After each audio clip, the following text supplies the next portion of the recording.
La historia de América, que muchos aprendimos en la escuela, es una línea recta, carabelas en el horizonte, la llegada de Colón, la conquista, la colonia.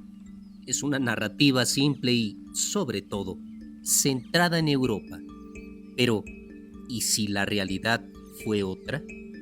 El historiador Hernán Taboada dedicó su trabajo a una importante misión: reescribir la historia tradicional para entender América no solo por sus lazos con Europa occidental, sino por sus peculiares relaciones con el conjunto de la comunidad euroafroasiática.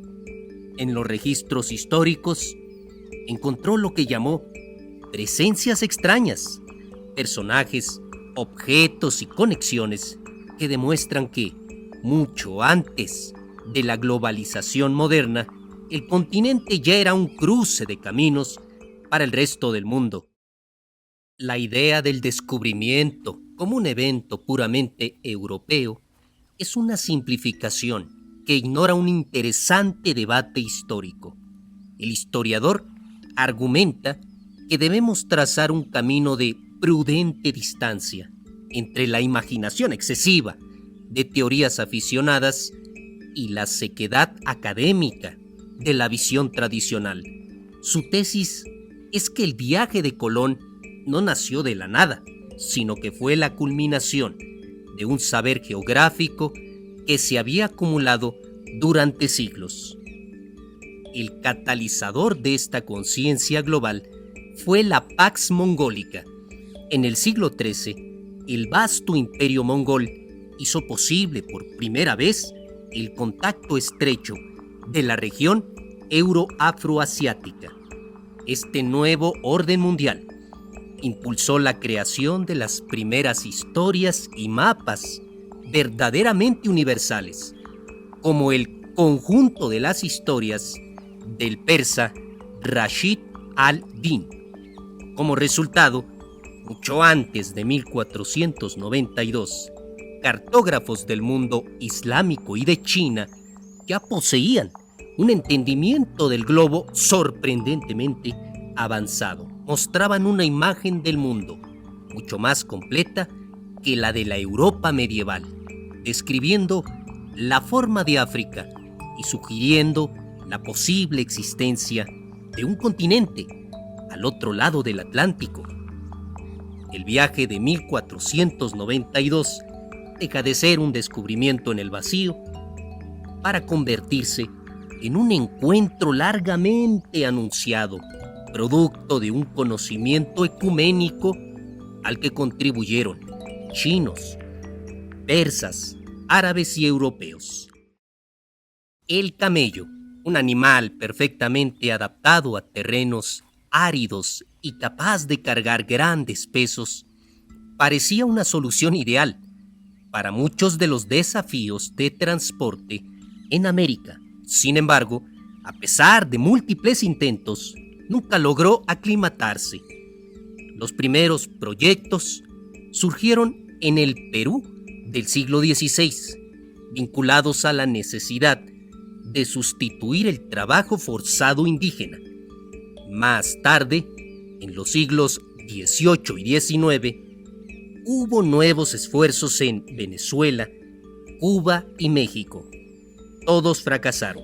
La razón, sin embargo, no fue el clima ni la geografía, sino un obstáculo cultural. La población colonial ya había desarrollado una cultura y una economía conectada en torno al caballo y la mula. El factor decisivo fue la pura realidad económica. Existía una oferta tan abundante y barata de caballos y mulas que el camello resultaba una excentricidad costosa. El sacerdote Bernabé Cobo, un jesuita del siglo XVII, lo resumió perfectamente al explicar que fue por la abundancia de los otros animales, por la copia de caballos y mulas para cargar, no se hizo estimación de los camellos. El barco del desierto, como se le conoce al camello, simplemente llegó tarde a un continente que ya había elegido sus bestias de carga, no por capricho, sino por una lógica económica aplastante. La palabra gringo es uno de los americanismos más reconocibles, pero su origen es un misterio etimológico que nos lleva a los puertos coloniales. Lejos de ser un mundo cerrado, la América española era un hervidero de extranjeros. Entre los más comunes estaban los griegos, conocidos entonces como levantiscos, que trabajaban como marineros, artilleros y comerciantes. Para los hispanohablantes de la época, su lengua era el epítome de lo incomprensible. La expresión hablar en griego ya era sinónimo de no entender nada, pero el término griego ya venía con una carga cultural adicional. En la Germanía, la jerga criminal española, griego también significaba taur, fullero, es decir, tramposo o estafador. En el lenguaje popular de los puertos, este apodo para un forastero astuto y de habla extraña se fue deformando poco a poco hasta convertirse en gringo, un término genérico para cualquier extranjero cuya lengua sonara indescifrable. Con el tiempo, la palabra se extendió por el continente y se especializó para designar a diferentes tipos de forasteros. Lo peculiar es pensar que un término de identidad continental, a menudo cargado de política, nació como un simple apodo para los marineros del Mediterráneo oriental. Al descubrir estas presencias extrañas, no solo aprendemos nuevos datos, sino que empezamos a reorientar nuestro mapa mental del pasado.